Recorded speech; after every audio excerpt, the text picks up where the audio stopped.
Olá, bem-vindos ao programa Saber Direito.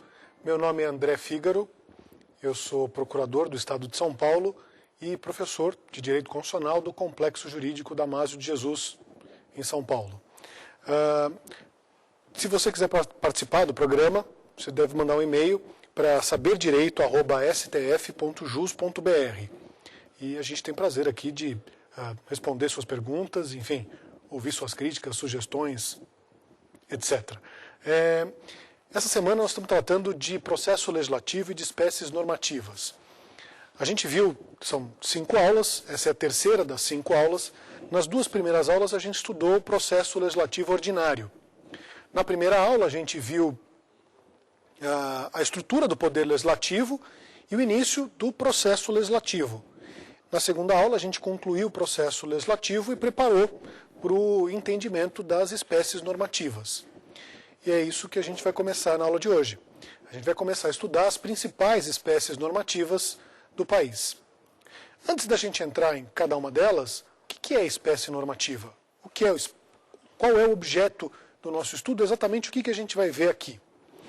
Basicamente, de uma forma muito simples, a gente vai ver que tipo de lei existe no Brasil, quais são os tipos de leis que existem no Brasil e qual é o objetivo de cada espécie normativa, para que serve cada uma dessas espécies. Tá legal? E a gente vai começar pelas 2 mais comuns, as mais fáceis de serem estudadas, a lei ordinária e a lei complementar. Nós vamos tratar primeiro da lei ordinária e da lei complementar. Se eu fosse numa faculdade de Direito e perguntasse para os estudantes de Direito, olha, e talvez até se a gente perguntasse a boa parte das pessoas que se formaram em Direito até, o que é uma lei complementar? Qual que é a resposta mais comum que a gente costuma ouvir? Que a lei complementar é aquela que complementa a Constituição. Tá certo isso? Dizer que a lei complementar é aquela que complementa a Constituição? Eu já adianto, não é isso.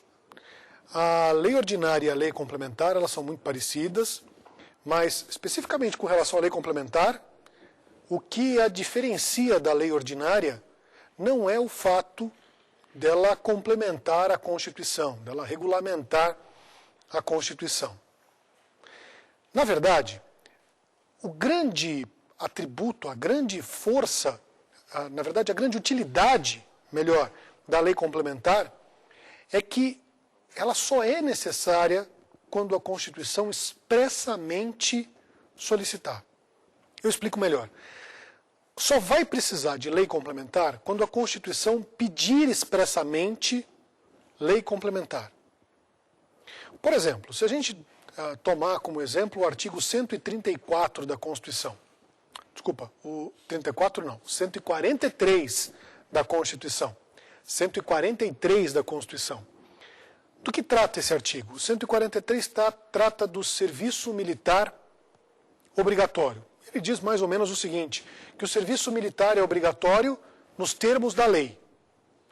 A gente está diante de uma norma de eficácia limitada, que, portanto, depende de regulamentação. A obrigatoriedade do serviço militar depende de regulamentação, depende de lei. Qual lei é essa que vai regulamentar a Constituição? É a lei ordinária ou é a lei complementar? Repito, o serviço militar é obrigatório nos termos da lei. É a lei ordinária. Você fala, como? Mas a lei ordinária vai complementar a Constituição? É. Sabe por quê? Porque a Constituição não pediu nenhum tipo específico de lei. A Constituição disse apenas nos termos da lei. Ela não falou qual lei. Então, para regulamentar esse artigo, deve ser feita a lei mais comum, a lei mais ordinária. E aqui a gente consegue determinar a principal diferença entre a lei ordinária e a lei complementar. A diferença está no seguinte: sempre que for necessária a edição de uma lei complementar, a Constituição dirá expressamente. Se precisar de lei complementar para uma determinada matéria, a Constituição vai expressamente apontar. Ela vai dizer, tal matéria será regulamentada nos termos de lei complementar. Para todo o resto, se a Constituição pedir apenas lei, a lei que deve ser feita é a ordinária, é a mais comum. Está claro até aqui? Então, a gente consegue determinar a distinção básica entre essas duas espécies normativas desse jeito. Só é necessária a edição de lei complementar quando a Constituição expressamente determinar. Quer dizer, então, que eu conseguiria contar quantas leis complementares devem ser feitas? A rigor, sim. Se tiver paciência para isso, você consegue contar quantas vezes a Constituição pede lei complementar. Deu para entender, gente? A gente extrai disso a primeira diferença. A primeira diferença entre a lei ordinária e a lei complementar é a matéria. A matéria da lei complementar ela está expressamente apontada na Constituição. A matéria da lei ordinária é residual, é para o resto. Essa é a primeira diferença entre a lei ordinária e a lei complementar. Perceba que a ideia de que é a lei complementar que complementa a Constituição é uma bobagem, porque eu diria até que na maior parte das vezes, uma quantidade de vezes, a lei que regulamenta a Constituição não é a complementar, é a ordinária. Tá certo? Essa, portanto, é a primeira diferença entre a lei ordinária e a lei complementar. Segunda diferença entre a lei ordinária e a complementar, a gente até viu nas aulas anteriores. É o quórum. A lei ordinária ela é aprovada por maioria simples. A lei complementar é aprovada por maioria absoluta. A aprovação da lei ordinária depende da votação, depende da aprovação da maioria simples dos membros da Câmara e do Senado. A aprovação da lei complementar da maioria absoluta dos membros da Câmara e do Senado. A primeira diferença, portanto, é a matéria. A lei complementar é expressamente apontada na Constituição. Da lei ordinária, não. E a segunda diferença é o quórum. O quórum da lei complementar é mais alto que o quórum da lei ordinária. De resto, tanto a lei complementar quanto a lei ordinária, elas se submetem ao mesmo processo legislativo. O jeito de fazer uma e fazer a outra é o mesmo. A diferença é que uma é aprovada por maioria simples, a outra é aprovada por maioria absoluta. Tranquilo até aqui, gente?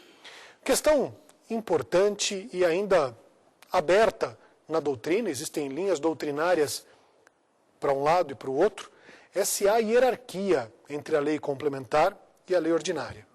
Existe ou não hierarquia entre essas duas espécies normativas?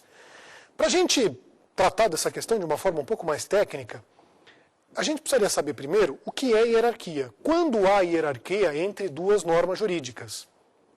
Eu acho que dá para dizer, sem ter medo de errar, que há hierarquia entre duas normas jurídicas quando uma norma busca o fundamento de validade, busca o seu fundamento de validade na outra.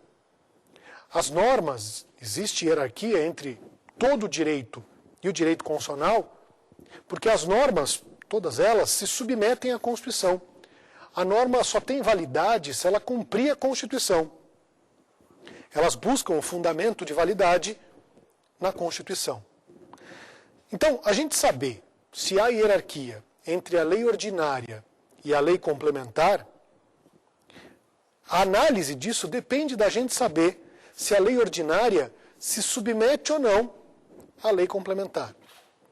Parte da doutrina entende que sim e parte da doutrina entende que não. Parte da doutrina reconhece hierarquia entre essas duas espécies normativas. Parte da doutrina entende que sim, a lei ordinária é hierarquicamente inferior à lei complementar. Qual é o argumento desta parte da doutrina? Eles fazem uma análise especialmente formal. Em razão do quórum mais solene, um quórum especial de aprovação da lei complementar, eles enxergam nisso hierarquia. O fato, portanto, da lei complementar ser mais difícil de aprovar do que a lei ordinária, levaria a uma hierarquia. Pessoalmente, eu não concordo com isso, porque tecnicamente não é nisso que reside a hierarquia. Alguns constitucionalistas vão até apontar, mas a gente tem algumas hipóteses na Constituição em que uma lei ordinária se submete a uma complementar. É verdade, a gente tem algumas hipóteses disso. Por exemplo, o artigo 59, parágrafo único da Constituição. O artigo 59, parágrafo único, ele determina como que as leis devem ser escritas. Ele diz, basicamente, ele é um manual de redação para as leis. Ele determina, melhor, que seja feita uma lei que discipline a elaboração das leis. Uma lei complementar. Lei complementar disporá sobre a redação, elaboração, etc. das leis. Ou seja, nós teremos uma lei complementar, já há essa lei, que diz como as leis serão escritas. Quem defende a hierarquia fala, está vendo? Olha aí, como a lei ordinária se submete à complementar. Na verdade, com todo respeito a quem pensa desse jeito, a hierarquia não reside no fato de uma ser complementar e outra ordinária. Porque, teoricamente, esse artigo também se aplica às complementares. A norma que regulamenta a elaboração, redação das normas, não se aplica só às leis ordinárias. Há outro exemplo que eles costumam, que quem defende essa posição costuma usar, que é a do artigo 24. Artigo 24,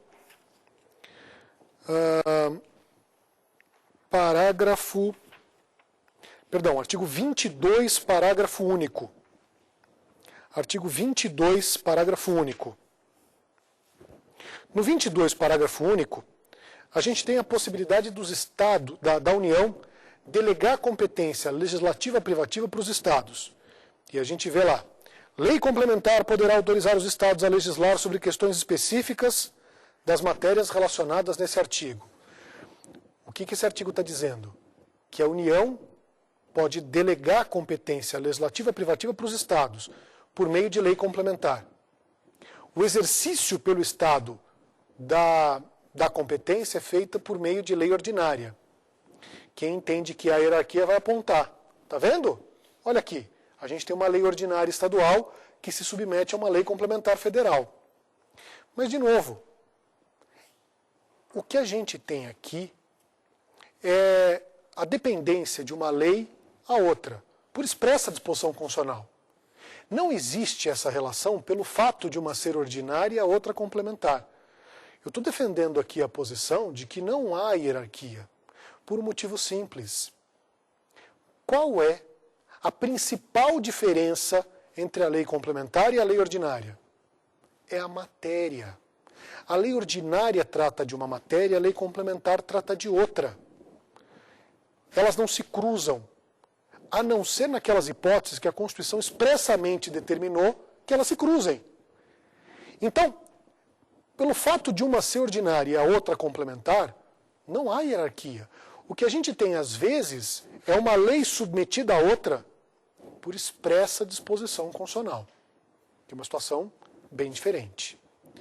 Está claro até aqui então, gente? A gente tem, portanto, se você quiser saber quais são as matérias reservadas à lei complementar, se você tiver paciência, você conte na Constituição. 1, 2, 3, 4. Se você chegar a essa conclusão, depois você manda um e-mail me avisando quantas são. Porque eu, sinceramente, nunca tive muita paciência para fazer isso. Mas, teoricamente, dá para contar quantas são. Está claro, gente? Deu para ver a diferença entre a lei ordinária e a lei complementar? A gente vai tratar agora de uma outra espécie normativa, a mais poderosa delas todas, que é a emenda constitucional. A emenda constitucional. E sempre que a gente vai estudar uma espécie normativa, a gente tem que saber o básico primeiro. Para que serve a emenda constitucional? Qual é o objetivo da emenda constitucional? O objetivo da emenda constitucional é alterar a Constituição. O objetivo da emenda é mudar a Constituição. A emenda constitucional pode acrescentar alguma coisa à Constituição, ela pode revogar alguma coisa da Constituição, ela pode alterar o texto, mas, em síntese, o objetivo da emenda constitucional é alterar a Constituição. As emendas são produzidas para alterar a Constituição. A emenda constitucional, a elaboração das emendas constitucionais, a doutrina entende que envolve exercício de poder constituinte. De um poder constituinte específico, que é o poder constituinte derivado. Fazer uma emenda constitucional é exercer poder constituinte derivado. Quem elabora a emenda faz Constituição, exerce poder constituinte derivado. É evidente que o tema da aula de hoje não é poder constituinte, mas tudo aquilo que a gente vê em poder constituinte derivado se aplica aqui à emenda constitucional, porque afinal a emenda é, em essência, o exercício do poder constituinte derivado. Tá claro? E quando a gente estuda a emenda constitucional e diz que a emenda é um instrumento para alterar a Constituição, a primeira coisa que nos ocorre é o seguinte: é claro que a emenda pode mudar a Constituição, ela nasceu para isso, mas ela pode mudar toda a Constituição? Ou tem hora que ela não pode mudar a Constituição? Tem pedaços da Constituição que ela não pode mudar. A questão é, existem limites para a emenda constitucional? Sim ou não? E a resposta é, sem dúvida. Existem limites à emenda constitucional. Eu vou falar especificamente dos limites positivados no texto da Constituição, dos limites explícitos, explicitados na Constituição. São 3 espécies de limites. Nós estamos tentando ver aqui quais são os pontos que a emenda não pode alterar na Constituição, ou em que situações que a emenda não pode alterar a Constituição. A primeira espécie de limite são os limites materiais. A primeira espécie de limite são os limites materiais. A segunda espécie de limites são os limites circunstanciais. Limites materiais, limites circunstanciais. E a terceira espécie de limite são os limites procedimentais. Então, repetindo, limites materiais, limites circunstanciais e limites procedimentais. São as 3 espécies de limites. A gente vai analisar cada uma delas aqui. E a primeira espécie de limite da emenda constitucional são os limites materiais. O que são os limites materiais? Limites materiais são as matérias que não podem sofrer supressão. A Constituição estabelece que algumas matérias não podem ser suprimidas do texto. Algumas matérias estão lá e elas devem permanecer com o mesmo conteúdo normativo. Elas não podem sofrer supressão. Esses limites materiais, eles compõem um rol assentado no artigo 60, parágrafo 4º da Constituição.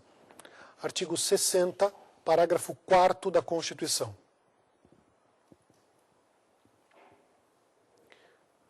Eu tenho certeza que todo mundo aqui já sabe do que eu estou tratando. Nós estamos tratando das famosíssimas cláusulas pétreas. As cláusulas pétreas.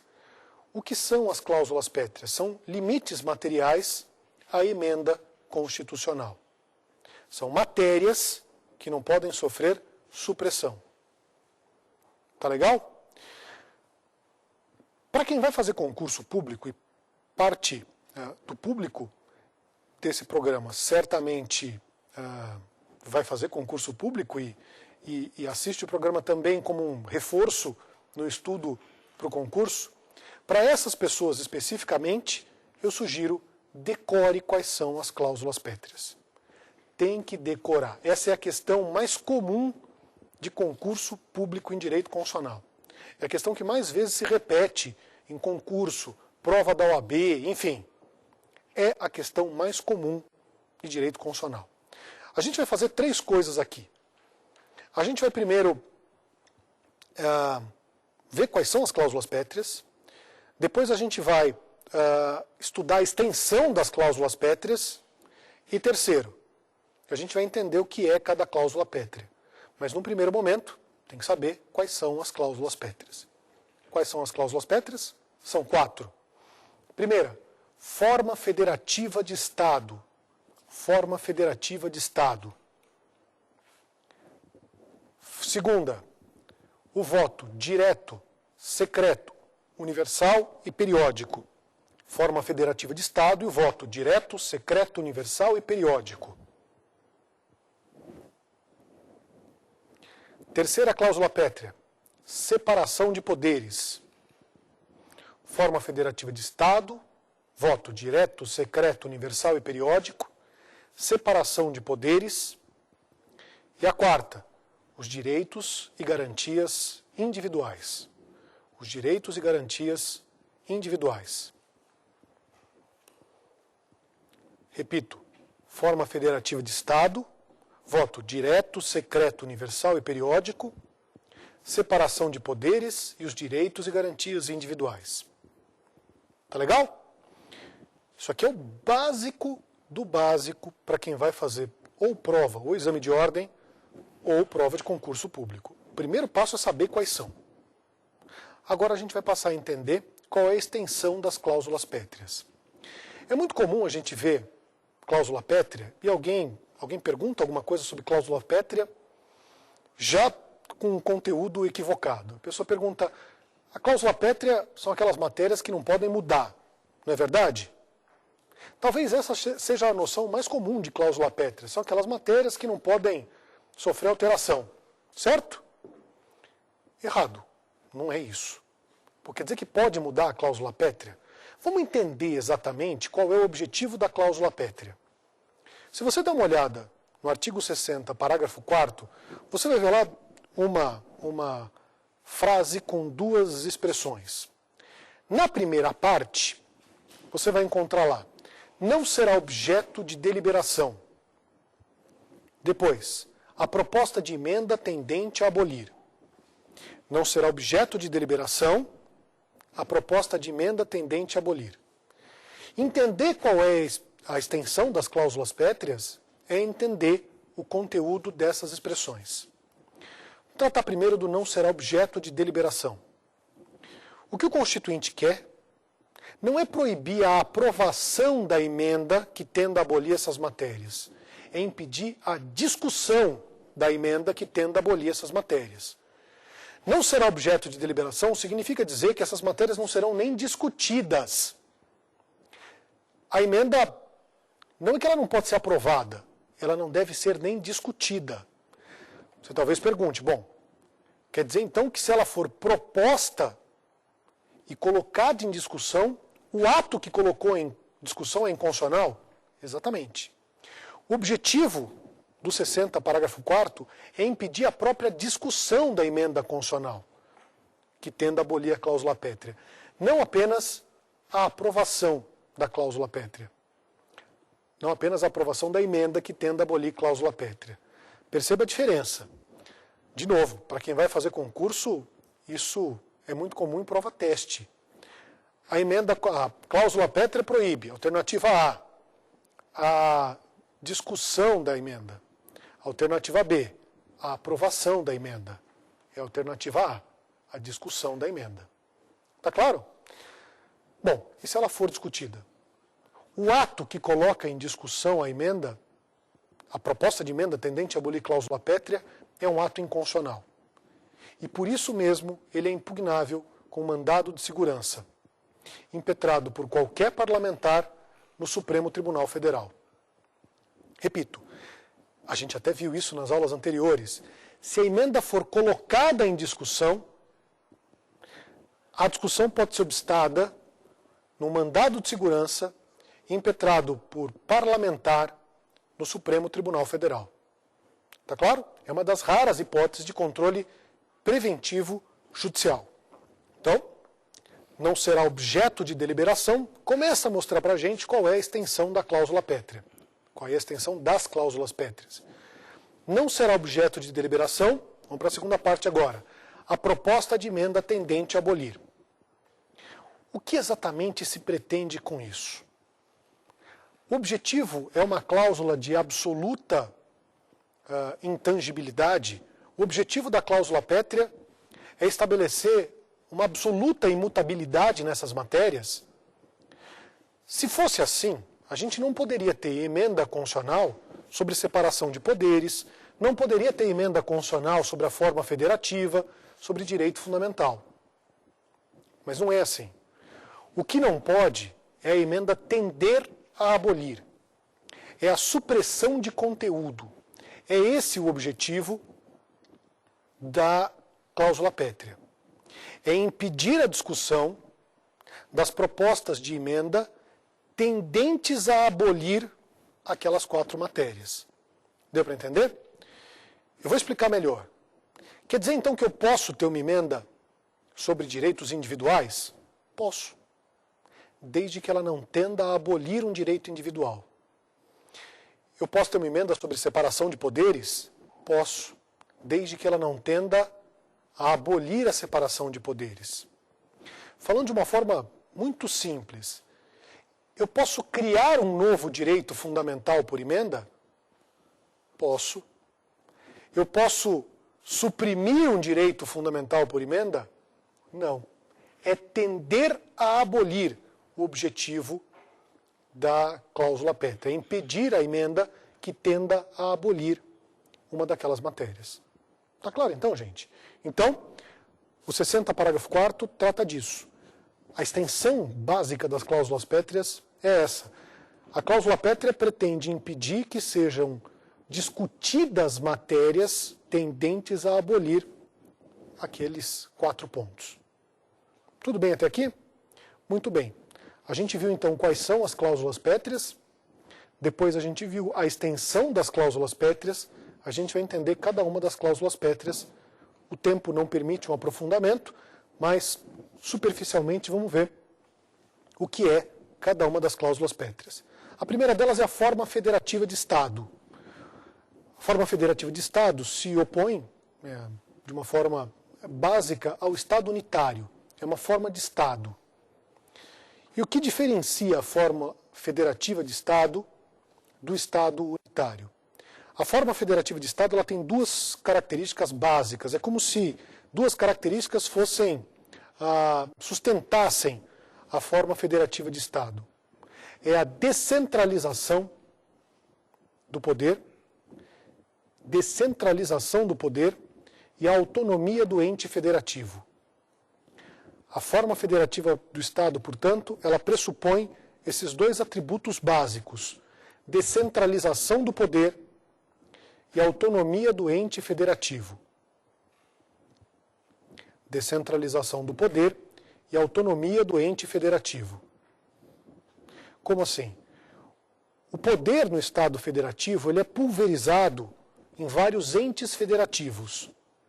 A gente não tem um ente federativo que exerça mais poder do que o outro. Não há submissão de um ente federativo ao outro. O poder é pulverizado em vários núcleos. Talvez a percepção imediata dessa pulverização do poder se dê pela própria existência dos estados, dos municípios e da União. A percepção imediata disso é a pulverização do poder nesses entes federativos. Então, quando a gente fala que o Brasil é um Estado federativo, nós estamos dizendo que o poder é pulverizado nesses entes federativos. Qual seria o oposto disso? Se o Brasil fosse um Estado unitário, por exemplo, como que ele seria? Certamente não haveria União, Estados e municípios. O poder seria exercido de uma forma vertical, de cima para baixo, com um núcleo central que comanda todo o resto.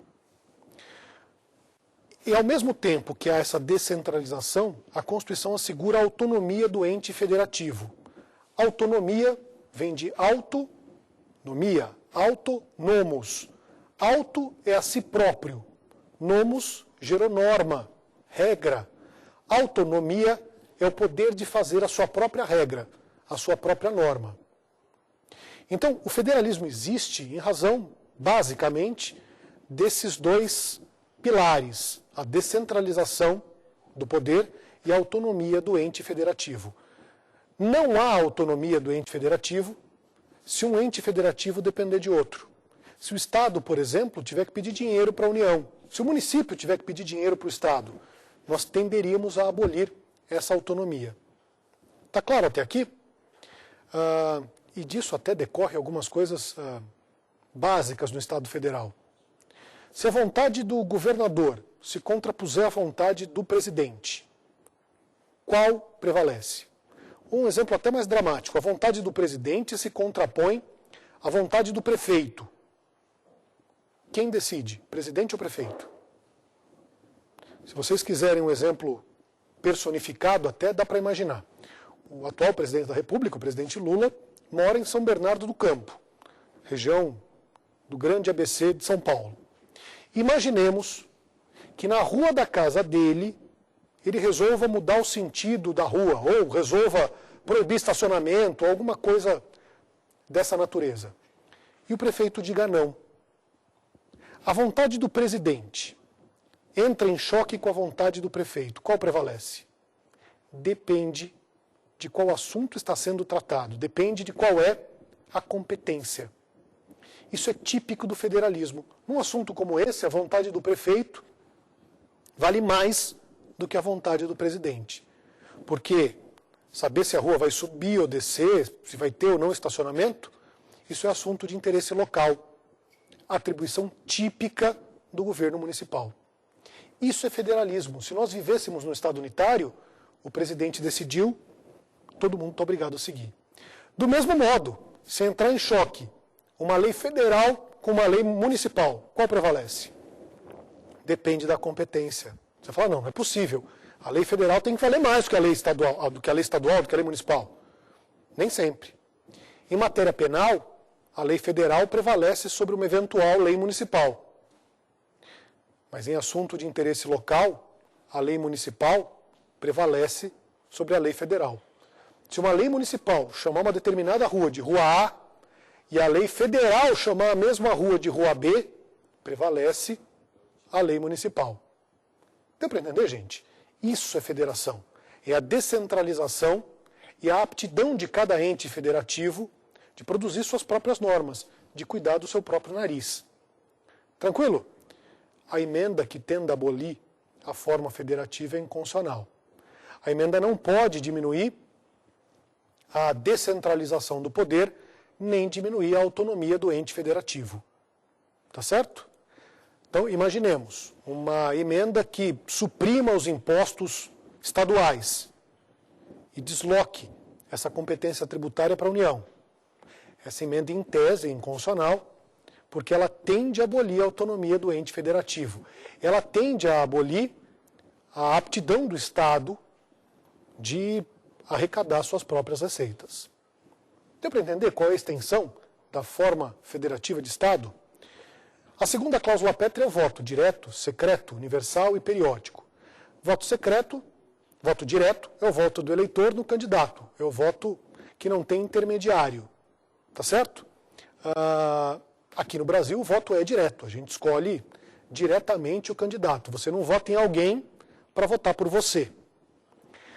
A existência do voto direto, ela não é obrigatoriamente um elemento que leva à democracia.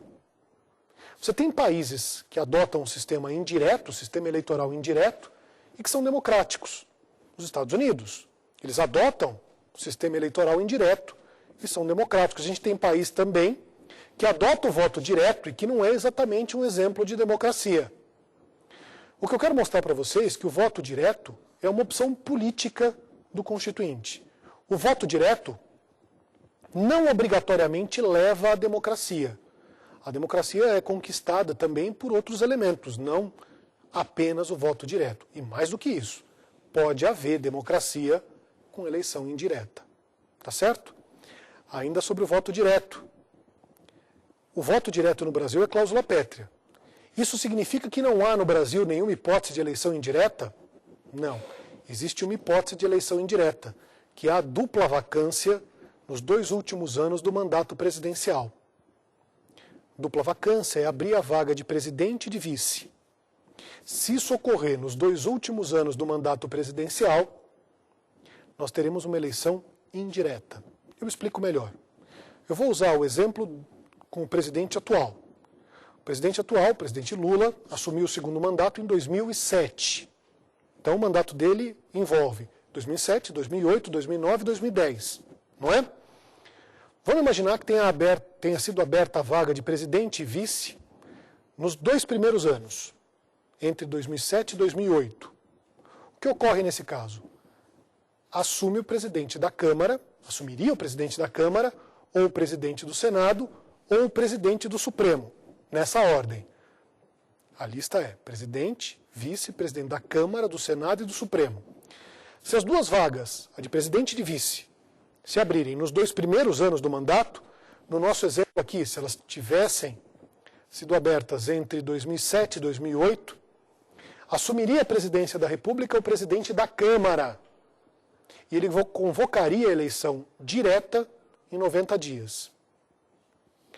Por outro lado, se a dupla vacância tiver ocorrido nos 2 últimos anos do mandato, então entre 2009 e 2010, se abrir a vaga de presidente e de vice entre 2009 e 2010, assume também o presidente da Câmara, a presidência da República, ou do Senado, ou do Supremo, conforme o caso, e convoca eleição indireta em 30 dias. Então, embora o voto direto no Brasil seja mesmo cláusula pétrea, a gente tem uma hipótese de eleição indireta, que é a dupla vacância nos 2 últimos anos do mandato presidencial. Tá claro, gente? Muito bem. Voto direto. Voto secreto. O voto secreto eu me nego a explicar o que é, porque todo mundo vota, todo mundo sabe o que é, né? Voto secreto é voto secreto. Universal. A universalidade do voto está ligada à aptidão geral de todo mundo poder votar no Brasil. No Brasil, todo mundo vota. O rico, o pobre, o homem, a mulher, quem estudou muito, quem não estudou nada. Enfim, no Brasil, o analfabeto vota.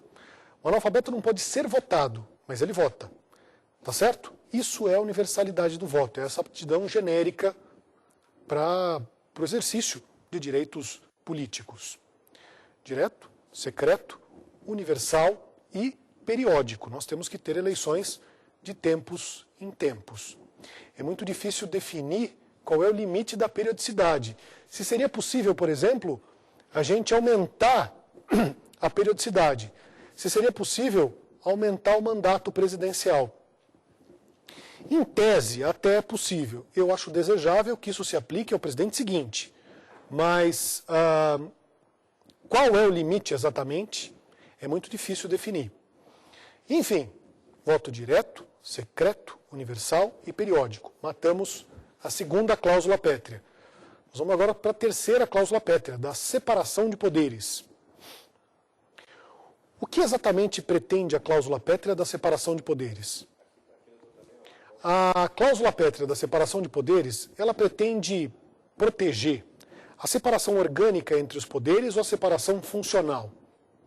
Ela pretende que seja preservada a identidade entre a natureza do poder e a função exercida por esse poder, ou a autonomia orgânica do poder. Sem dúvida, o objetivo é assegurar a identidade funcional, é a separação funcional entre os poderes.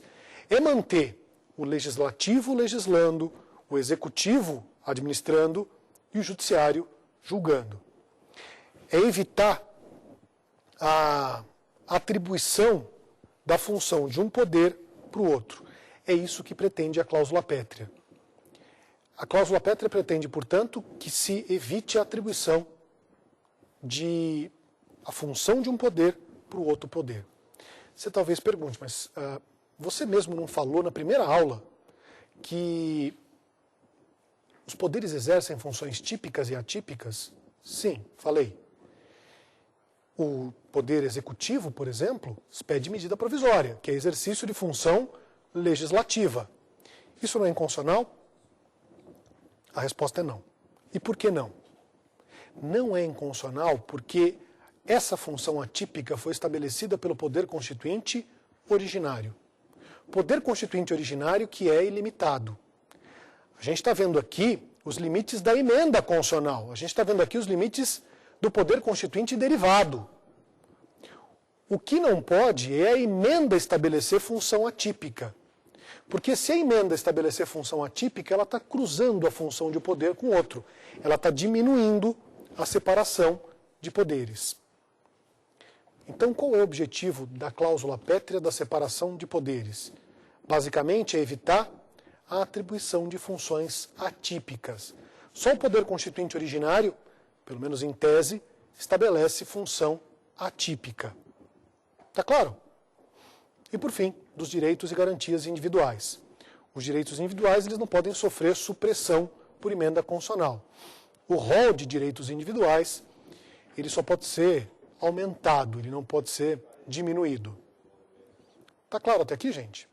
Alguém tem alguma pergunta? Meu nome é Luciana, eu sou graduada em Direito, advogada, e eu gostaria que o senhor falasse um pouco a respeito da classificação dos tratados internacionais, e especificamente daqueles que versam sobre os direitos humanos também, como ficaria, né, a classificação deles?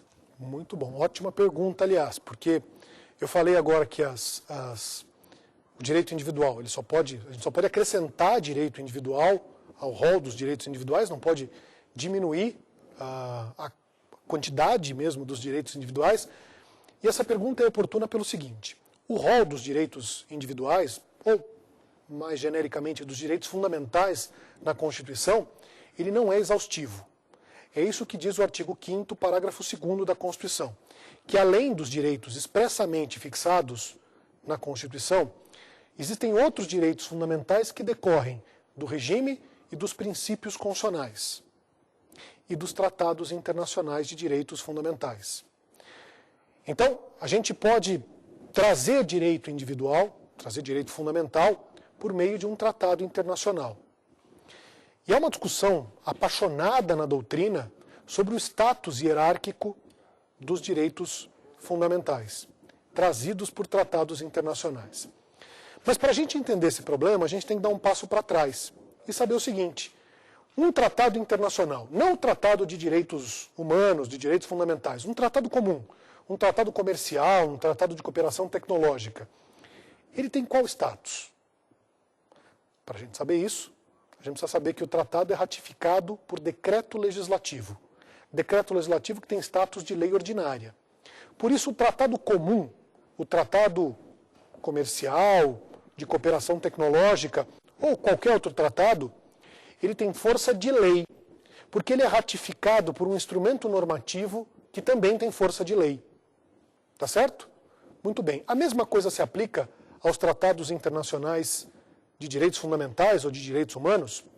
É esse o ponto que causa discussão na doutrina. Pelo seguinte: se por um lado eles eram ratificados por decreto legislativo e tinham formalmente status de lei, por outro lado eles tratam de direitos fundamentais, que em tese devem valer mais do que os outros direitos, porque afinal são fundamentais.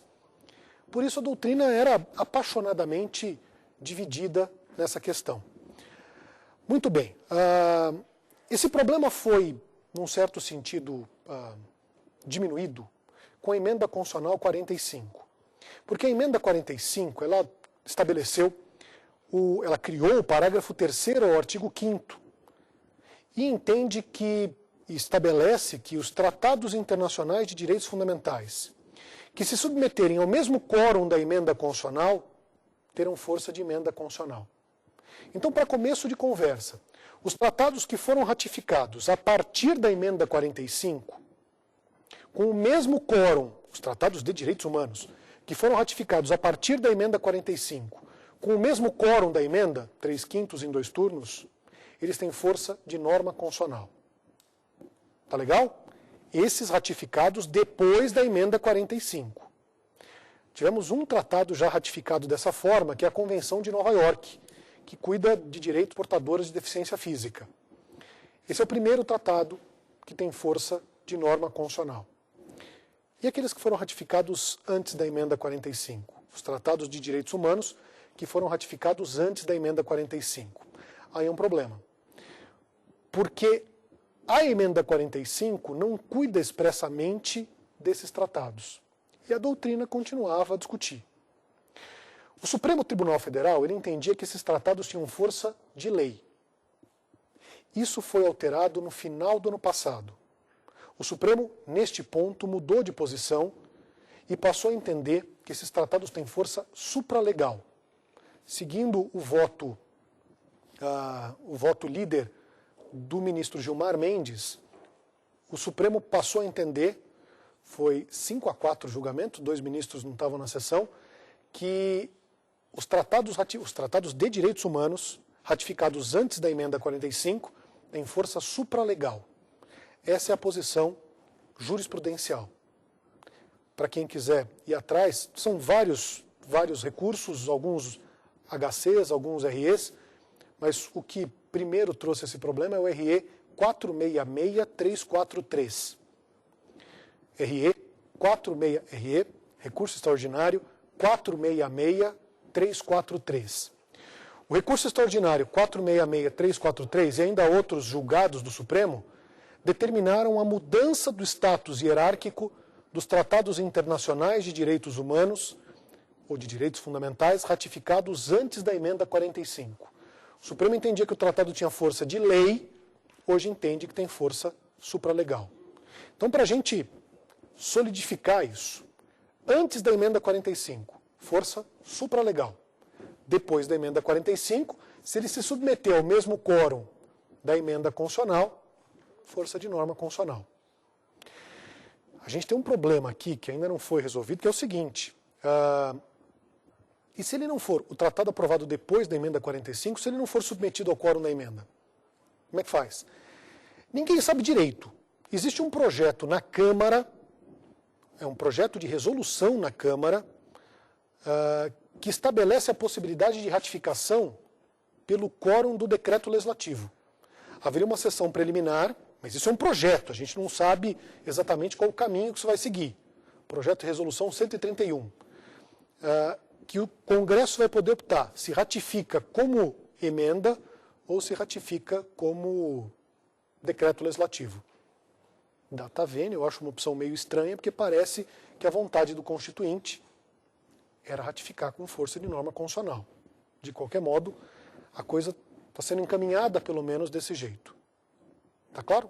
Ótima pergunta a propósito.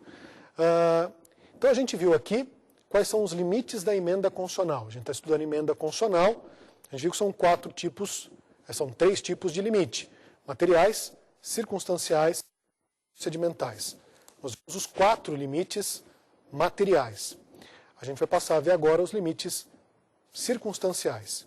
Do mesmo modo que há matérias que não devem ser suprimidas da Constituição, existem circunstâncias que proíbem a emenda constitucional. Essas circunstâncias estão no artigo 60, parágrafo 1º da Constituição. Em 3 momentos, em 3 circunstâncias, é proibido fazer emenda constitucional. Quais são esses 3 momentos, essas 3 circunstâncias? São o estado de sítio, o estado de defesa e a intervenção federal. Então, se o país estiver vivendo sob estado de sítio, sob estado de defesa ou sob intervenção federal, é proibido fazer emenda constitucional. Por que essa opção? Porque o Constituinte entendeu que, diante dessas circunstâncias, o Estado está tenso, o Estado está nervoso e pode fazer bobagem se puder alterar a Constituição. Por isso, nessas 3 circunstâncias, é proibido alterar a Constituição. Repito, estado de sítio, estado de defesa e intervenção federal. Tá legal? Sobraram os limites procedimentais. O limite procedimental ele é um obstáculo no processo de alteração da Constituição. São pedras no caminho da emenda constitucional. O próprio fato da Constituição ser rígida, da Constituição brasileira ser rígida, o que é uma Constituição rígida? É aquela que é mais difícil de mudar do que a lei. É a Constituição que tem um processo de alteração mais solene que o da lei. A simples rigidez constitucional, por si só, já é um limite procedimental. Que é como se o Constituinte dissesse, olha, a emenda não será feita, senão dessa forma. Então, a rigidez constitucional é um limite procedimental. E a nossa Constituição consagra um limite procedimental explícito. No artigo 60, parágrafo 5º. 60, parágrafo 5º. O que diz o 60, parágrafo 5º? Que a emenda rejeitada ou prejudicada numa sessão legislativa só pode ser reapresentada na sessão legislativa seguinte. Ou seja, a emenda rejeitada num ano só pode ser reapresentada no ano seguinte. A gente viu isso nas aulas anteriores, não viu? Quando eu falei de projeto de lei rejeitado numa sessão legislativa, que só pode ser reapresentado na sessão legislativa seguinte. Só que aqui tem uma diferença. Se vocês lembram, projeto de lei rejeitado numa sessão legislativa, em regra, só pode ser reapresentado na sessão legislativa seguinte. Porque ele pode ser representado na mesma sessão se for proposto pela maioria absoluta dos membros de uma das casas. O projeto de emenda rejeitado numa sessão legislativa só pode ser reapresentado na sessão legislativa seguinte. Não há exceção. Não há exceção.